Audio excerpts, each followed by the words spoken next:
Save my comments for my presentation. I'll be happy to try to respond to your questions. Madam Ambassador, what is the closest you've come to making a decision in this election year to run for public office? What was the closest I came? Oh, I guess it was in the middle of October when, for a period of several months, there had been a lot of people trying to, in a very concerted way, to persuade me to become a candidate for the Republican nomination for president. And, they'd written to me and called me and talked to me, and some of the people who were trying to persuade me of this were people whom I respected a lot. And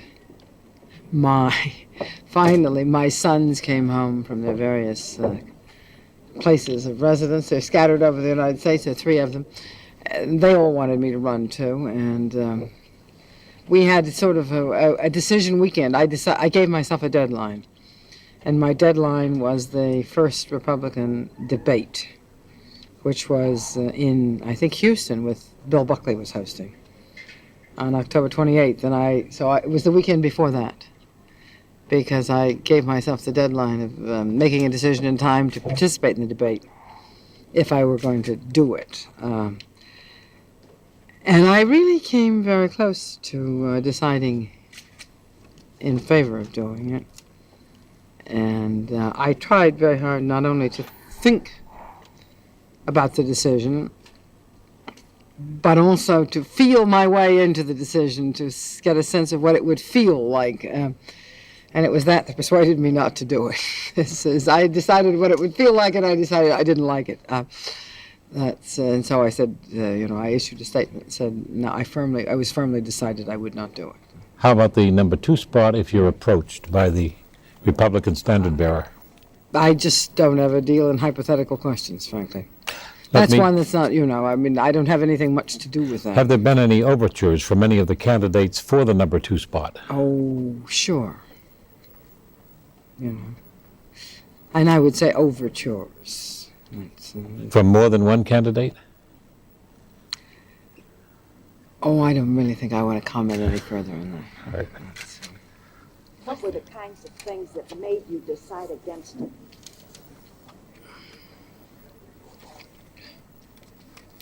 I have, declined to talk about that decision, actually.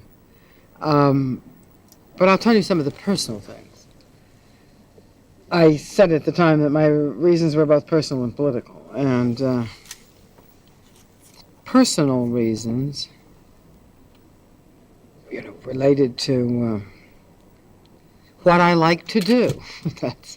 And giving up, I enjoy having a certain degree of privacy and a private life. And one loses that, and I know that. I know what it's like to lose it, even to the extent of being a U.S. permanent representative of the United Nations. And I realize that becoming a candidate, one would lose private life almost completely. I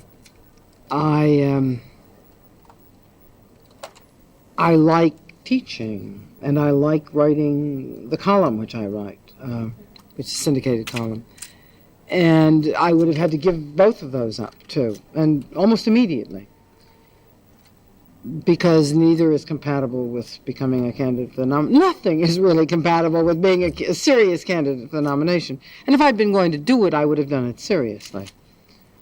And, and finally, I think that probably at some level I was inhibited by the fact that no woman in American history has ever been a serious candidate for the nomination of one of the major parties for the presidency. And I think that at some level this was inhibiting to me. I would like to see a woman do it, let me say.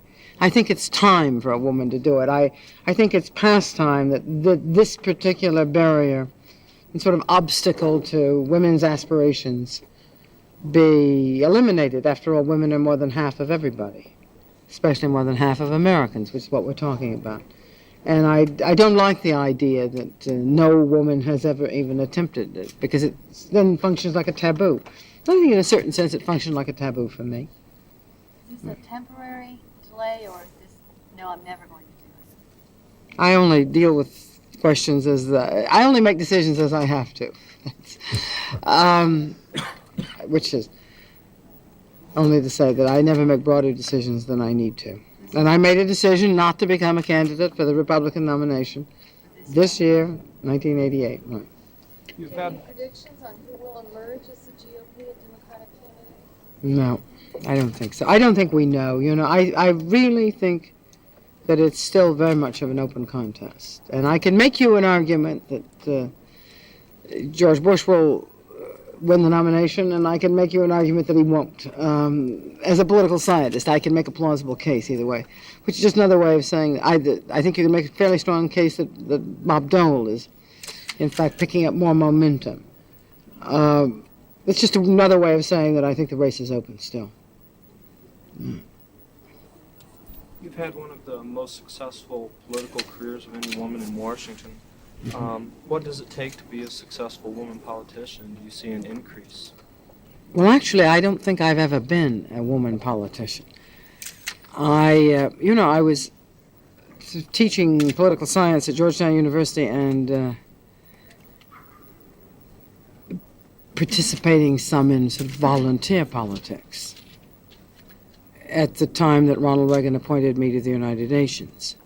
And then what I was UN permanent representative. And that's not quite being a politician. No. I think I can tell you a little about what it takes to be a successful U.S. permanent representative. And that, among other things, as with almost any very difficult job, and that's a very difficult one, it takes a lot of hard work, a lot of hard work. I think it took all of my training as a political scientist, among other things, to come to analyze and understand the way that institution worked, which was a kind of prerequisite to understanding what we might do, therefore, to improve our situation. I've never worked so hard in my life as I did there. I worked 14-hour, 16-hour days, 7-day weeks, 52-week years, that sort of thing. That, by the way, is another part of the personal factor. It isn't that I'm not willing to work that hard, but I will say that I'll think twice about it before I decide that it's something I really want to do, that it's really the way I want to spend my life. Because there are a lot of other things I enjoy doing too, like listening to music and reading books and walking in the woods and that sort of thing. Right. During near the end of your period as ambassador, you were known as a supporter of the Contras. Right. Since the Iran-Contra affair came out, do you still support our aiding the Contras? Sure. The Iran-Contra affair doesn't have anything to do with, in my view, the reasons for either supporting or not supporting aid to the Contras.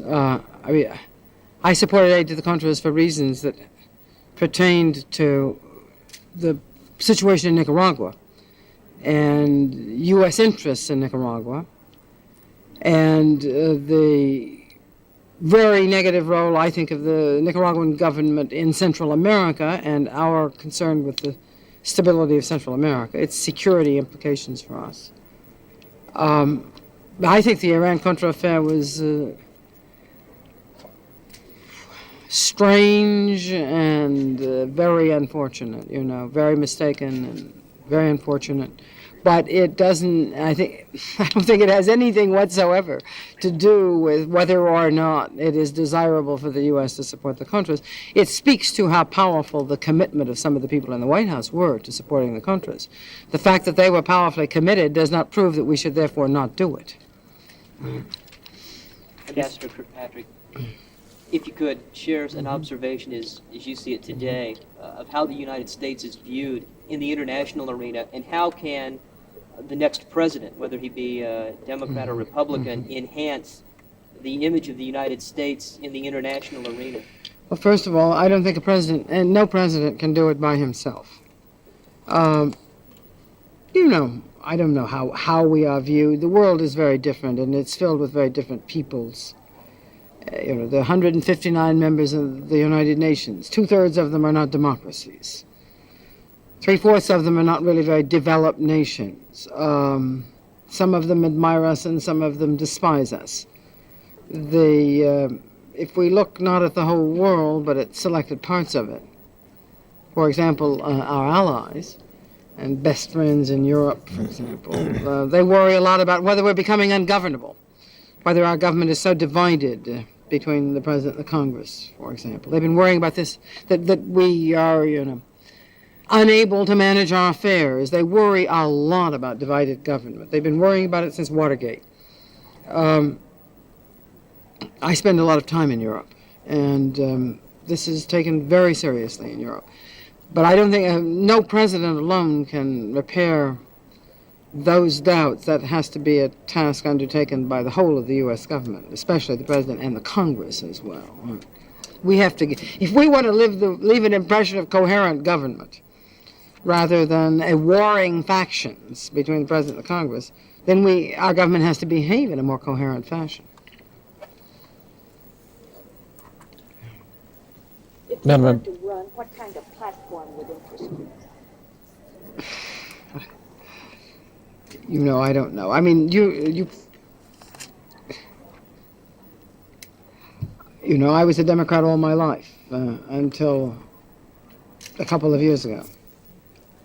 And that's obviously not irrelevant to understanding who I am politically. I changed parties for reasons that had more to do with the National Democratic Party's orientations in foreign policy and my sense that they were damaging our position in the world than anything else. And so that has something to do with defining me.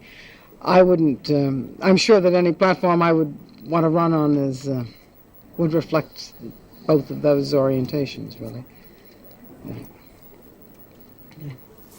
Do you think that the United Nations is an effective organization, or perhaps its time has passed? Oh, I don't think it's effective, and I don't think its time has passed. That's, it's certainly not effective in conflict resolution, for example, peaceful resolution of conflicts, which is the purpose for which it was basically established. It's not the fault of the UN, it's the fault of the member nations, of course, who are warlike, the fact is. The reason that the UN can't solve the Iran-Iraq war is that Iran and Iraq won't stop fighting. It's just that simple.